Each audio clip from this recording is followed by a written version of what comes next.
আসসালামু আলাইকুম গাইস।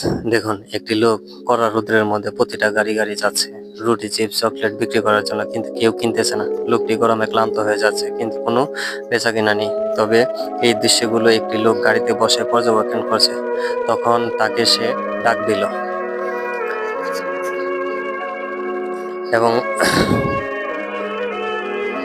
দেখুন, গ্লাস খুলে তাকে বলতেছে একটি খাবারের প্যাকেট দেওয়ার জন্য। সে একটি প্যাকেট খাবার নিল এবং তার সুটকেস থেকে এক বান্ডেল টাকা তার দিকে দিচ্ছে। সে টাকাটা হাতে নিয়ে বলতেছে, এটা কার? এত টাকা? বলতেছে, এগুলো তোমার। সে তো অবাক হয়ে গেল। সে খুশিতে কি করবে বুঝতে পারতেছে না। সে তার খাবার প্যাকেট রেখে এসে দেখুন হাঁটু গেড়ে বসে গেল, তাকে কৃতজ্ঞতা জানাচ্ছে। সে তো আনন্দে দিশেহারা হয়ে যাচ্ছে, এত টাকা তাকে দিয়ে দিল।